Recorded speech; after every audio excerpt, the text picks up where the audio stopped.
Unitarian Universalists, we've envisioned a world of justice and equity and compassion. We all agree, I think, that a different world is possible. We don't always agree on exactly how to get there.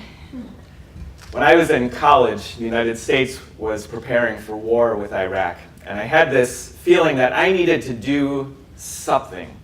I needed to do something. I didn't think a lot about what it was, so I printed out a whole bunch of flyers, posted them all around campus, advertising a giant anti-war letter writing party in the Student Center.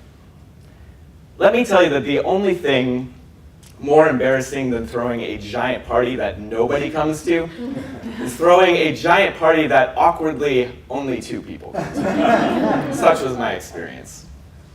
So I've been paying a lot more attention to since then about how we get to that future that we've imagined. And I'm guessing that a lot of you, like me, have had this moment, a time when this world broke your heart, and that you said to yourself, like I did, I have to do something. Something has to be different. Something has to change. Some of us joined organizations or donated to causes, supported candidates for office, or marched in the streets. That next step we take when we decide to take action often seems obvious in the moment. But it's actually based on all kinds of assumptions that we just carry with us about how change happens. And I want to zoom out and look at those assumptions a little bit and how they interact with each other, particularly in faith-based communities. This idea is based on the momentum model of social change for building mass movements that says there's a lot of different ways that we think about how change happens, and that those different ideas, those different understandings have to be in collaboration with each other. So the first idea, the first big idea of how change happens that a lot of people subscribe to is personal transformation. The personal transformation people know that the world needs to be a better place and that we have to start with ourselves. That you want to change your own heart, build the skills for being a better person in order to build a better world.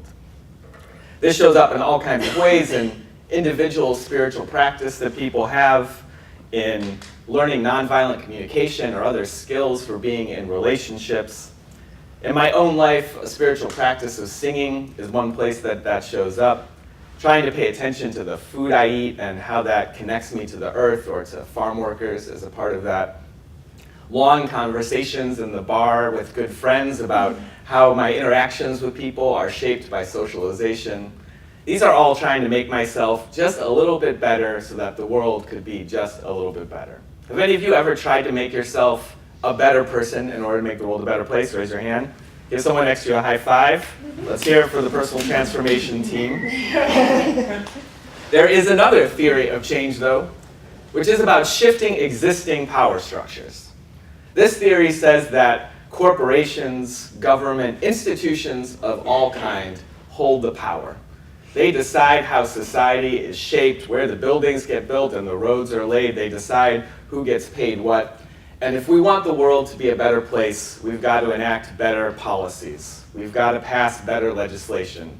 We need different people in offices or in those positions of power. Anybody who has ever voted for a candidate or marched in the streets or boycotted a company is acting in this shifting of existing power structures, trying to affect change in this way. In my own life, I've stood in front of construction sites for building fracked gas pipelines. I've boycotted certain companies. I've registered voters at different times. How many of you have ever tried to shift an existing institution? Anybody? Give someone next to you a high five. Go team. There's a third idea, which is building alternative institutions. This theory says that, yes, it is institutions and societal structures that shape our lives, but the existing power structures are probably too corrupt to even mess with anymore. We need to start from scratch and start over, and we need to create models where we can imagine what that world to come will look like, where we can practice living in the world as it might be. Some examples of this include community-supported agriculture or community gardens, credit unions owned by their customers, anywhere people gather without hierarchy to make decisions about what kind of pizza to share together. They're enacting a different model of power. In my own life, I live in the Lucy Stone Cooperative, which is a housing co-op that is trying to take housing out of the speculative market and put it in the hands of residents who own their own housing. I'm also part of the Boston Cooperative Investment Club, which is a group of us that came together because we saw that the existing financial institutions were not supporting businesses owned by their employees or housing owned by their residents. And rather than lobby them to change their ways, we decided to create our own financial institution, pool our money, and finance those businesses directly. We do it over beers. Has anybody ever been a member of or supported some kind of alternative institution in some way? Give someone next to you a high five. I have some bad news about these different theories of change, though. They don't always collaborate. Sometimes, I'm here to tell you, they even say unkind things about each other.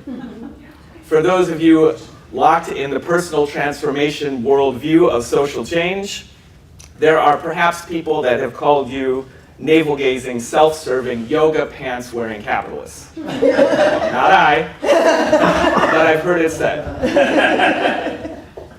Those of you working inside or outside the existing institutions, desperately knocking on their walls to shift policy. Some of you have at times been called agitators on one side or sellouts on the inside.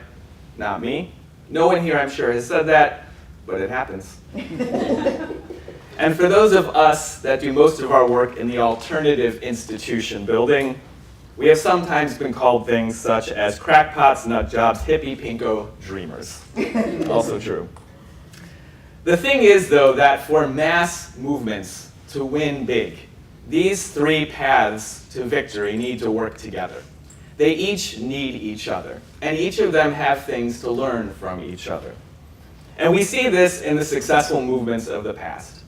When we think of Dr. King, we often think of him organizing mass marches and civil disobedience to try and put pressure on Congress to pass the Civil Rights Act or other legislation. But it's also true that he required everyone who marched with him to fill out a personal commitment form, a pledge that said, I will meditate daily on the teachings of Jesus, I will pray daily, and I will treat both friends and foes with courtesy and love. Personal transformation. And I think it's not as well known, but alternative institutions were also an essential part of the civil rights movement. Rosa Parks, before she sat down on that bus, went to be trained in organizing at the Highlander Center. But what stuck with her most, she would go on to say, wasn't the techniques or the tactics for organizing. It was the experience of being in this alternative community, in an integrated community, working together for love and justice, which was something she had never experienced before, and a vision of that future world that she had never seen. The same is true of Gandhi's movement for social change in India. He's often quoted, perhaps more than any other words he spoke, as saying, "Be the change you wish to see." Personal transformation. He's often considered the saint of the personal transformation strategy. But it's also true that he organized massive marches and huge civil disobedience, campaigns of non-cooperation to put pressure on the British Empire to leave. And at the same time, he was building the Indian Congress, so there would be an indigenous democratic government to replace the empire when they eventually left. So when these three work together, that's when we have the greatest change. What I love about these theories and the way they might work together is that I think faith-based communities are particularly well positioned to bring them together, to act in all of these different modes and paths all at the same time. So I'd like to invite you to think about how your congregation or your covenanted community does each of these. You can just draw a big circle at your next committee meeting, divide it into three parts: personal transformation, existing power structures, alternative institutions, and map your congregation. Which ones are you doing the best? Which ones are you doing, well, not quite as much as the best. And not only the whole congregation, but I invite you to take this map, bring it back, and map your budget. Which line item shows up in which category? Which program is in which corner? Which committee is in which place? So I invite you to map that, see where we're strong, see where we have some work to do. And then also, I would invite us to think about how we might cross some of those boundaries. Congregations have all of these. For personal transformation, we have the teachings of sermons, we have pastoral care, one-on-one, we have meditation classes and other learning opportunities. The choir is an amazing spiritual practice for an individual to grow themselves. For existing power structures, there are congregations engaged in community-based organizing, going out into the streets to support Black Lives Matter, hanging banners, doing standing on the side of love work. And congregations are also themselves sometimes alternative institutions. They exist outside of the consumer economy, where we pledge gifts willingly. Existing in a gift-based economy is a whole other way to be together that I think imagines a future far away. But congregations are also supporting cooperative housing, other democratic economic structures, creating soup kitchens, and even the rituals of collective grieving or celebrations, I think offers us an alternative to the existing power structures. So once you've mapped where these programs and our committees and our budgets and our dollars might show up and the different paths we're taking to try and get to that better world, think of how we might cross those paths. What if the endowment in the church supported personal transformation or funded alternative institutions? What would it mean for the choir to go out into the streets or to sing in the courthouses, to interrupt the detention centers with our hymns? What would it look like to make space in our sanctuaries for self-reflection before or after we're out in the streets protesting together? As a faith community, I think we have it in us to cross those boundaries, to bring together those different movements, and to be a part of building the mass movements for change that we know are possible and that can lift up that vision of justice and equity that we've envisioned in our hearts and that we've articulated in our principles. We can gather together in the communities that can provide alternatives to the structures that we know exist, that can disrupt and dismantle the existing power structures as they are, and that can transform personal lives.